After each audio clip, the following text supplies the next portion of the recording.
Ya, perkenalkan, Dr. Nadira, alumni FKUI 2016.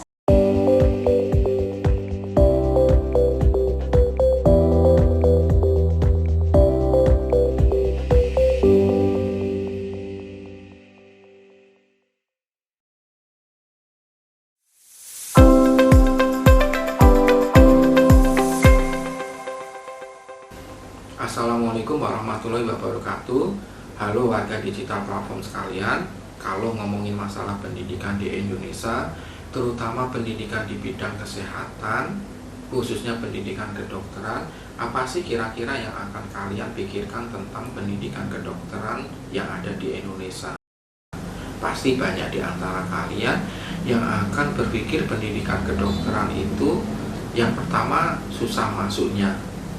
Ya, pada realitanya passing grade di Fakultas Kedokteran itu sangat tinggi loh. Hal tersebut akan mengakibatkan pada saat ujian seleksi masuk di Fakultas Kedokteran juga akan sangat berat. Yang kedua, sangat mahal. Bukan rahasia lagi kalau biaya perkuliahan di Fakultas Kedokteran itu rata-rata lebih mahal dibandingkan dengan biaya perkuliahan di fakultas yang lain. Yang ketiga, susah lulusnya. Para mahasiswa kedokteran setelah mampu melalui tahap nomor 1 dan nomor 2, artinya telah dinyatakan lulus di Fakultas Kedokteran, kemudian sanggup membayar semua biaya perkuliahan Fakultas Kedokteran, para mahasiswa kedokteran akan dihadapkan pada hal nomor 3, yaitu kehidupan perkuliahan di Fakultas Kedokteran yang sangat berat. Para mahasiswa kedokteran untuk dapat lulus menjadi dokter dengan tepat waktu sangat dibutuhkan kesabaran yang sangat tinggi, ketekunan, dan rajin belajar. Di samping itu harus mempunyai sikap, perilaku, dan attitude yang sangat baik. Jika di antara kalian ada yang mempunyai rencana untuk melanjutkan perkuliahan di Fakultas Kedokteran, atau ada di antara kalian yang mempunyai anak atau keluarga yang ingin melanjutkan perkuliahan di Fakultas Kedokteran, pada video kali ini akan ditampilkan testimoni atau cerita langsung dari Dr. Nadira. Beliau ini dokter lulusan atau alumni FKUI. Jangan lupa follow akun Instagram beliau. Nanti link Instagramnya akan dicantumkan di deskripsi video ini. Jika video ini menurut kalian bermanfaat, silahkan like dan share. Atau jika channel YouTube ini menurut kalian bermanfaat, silahkan subscribe. Dan jika menurut kalian kurang bermanfaat, silahkan skip aja.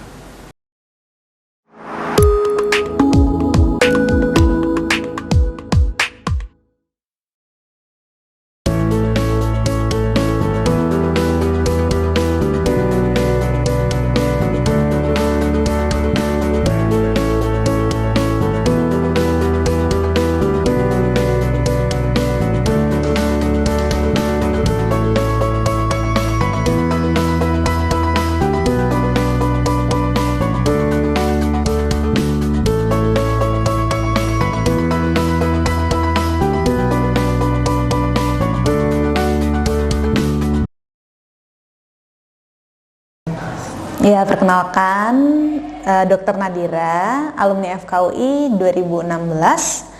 Saat ini sedang bekerja sebagai dokter internship dan berarti baru lulus di tahun 2022 kemarin. Nah, untuk awalnya kenapa kepikiran untuk menjadi dokter? Ya sebenarnya ini memang kemauan dari kecil, cita-cita lah istilahnya, karena dari dulu memang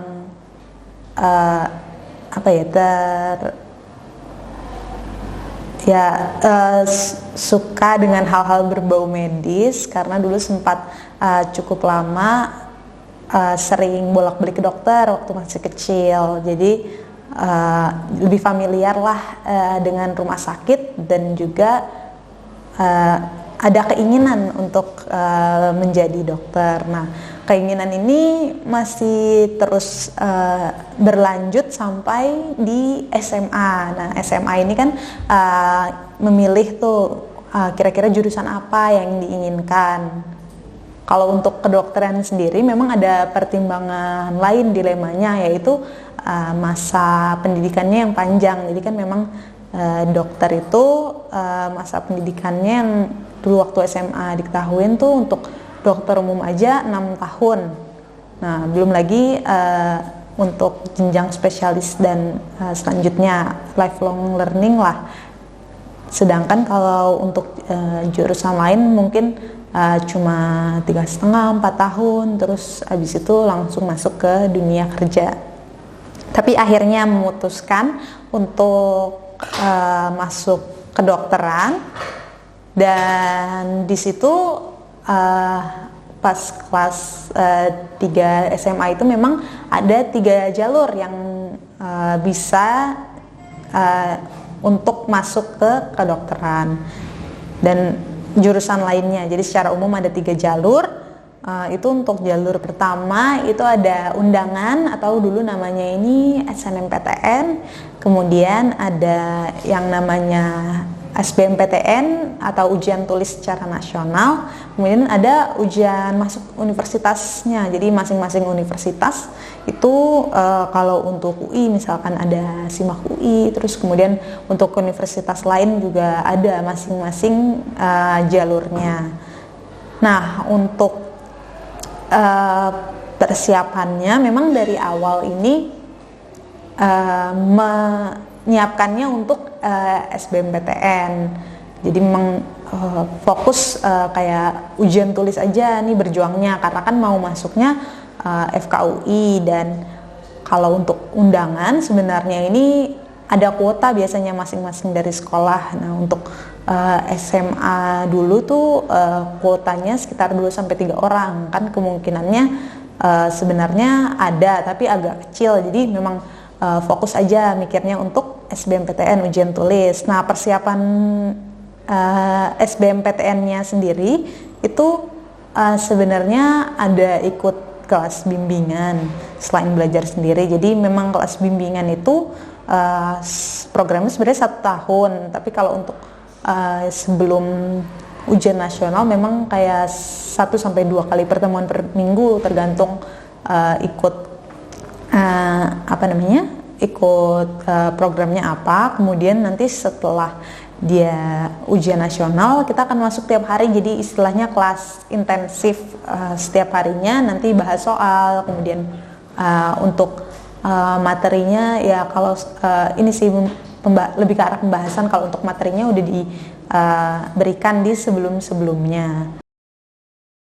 Soal SBMPTN terkadang ada yang sulit, ada yang kayak mudah gitu. Jadi memang kita juga harus tahu kekuatan dari diri kita sendiri, apakah lebih bagus misalkan di biologinya atau matematikanya. Nah, itu yang harus kita kuatkan, karena kan memang di akhir itu akan ada nilai akhir ya, nilai akhirnya yang buat seleksi. Kalau untuk dulu tahun 2016 sendiri dia tuh nggak dikasih lihat nilai akhirnya, cuma kalau akhir-akhir ini nilai akhir memang diumumkan. Jadi diumumkan nilai akhir dulu, baru di apply ke universitas mananya dan fakultas mananya. Nah, jadi memang harus bisa membagi waktu dan memprioritaskan mana nih yang kiranya kuat materinya dan yang kurang materinya di mana. Jadi kita bisa ngebuat cara kita sendiri. Nah, selanjutnya waktu pengumuman memang kalau untuk SNMPTN itu nggak keterima, kemudian lanjut ke SBMPTN dan ujian tulis. Untuk ujian tulis mandirinya, untuk SBMPTN waktu itu memang juga milih FK semua. Dan untuk yang pertama itu FKUI, kemudian yang kedua di FK UNIR, dan ketiga di FK Undip. Nah, Dan setelah itu ikut juga 2 ujian mandiri lainnya, yaitu SIMAK UI dan mandirinya Undip. Saat itu yang buka itu. Nah, kemudian selang waktu berselang, alhamdulillah keterima di pilihan pertama untuk SBMPTN-nya di FKUI.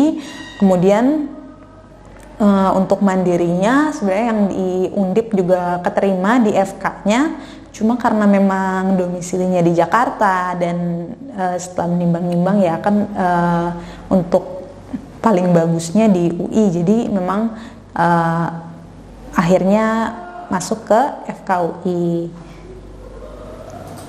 Nah, setelah masuk ke FKUI itu di awal nggak ada biaya bangunan, biaya masuk gitu. Jadi memang 0 rupiah untuk biaya masuk, hanya ada biaya semesternya aja. Ini berlaku untuk semua jalur. Jadi kita memang ada bayar biaya per semester yang sebenarnya juga mengikuti dari universitas. Jadi memang kalau sains itu udah ada biayanya sendiri, yang sosial juga udah ada biayanya sendiri. Jadi untuk sains itu ada yang BOPB yang berkeadilan itu dari 0 sampai 7,5 juta yang disesuaikan dengan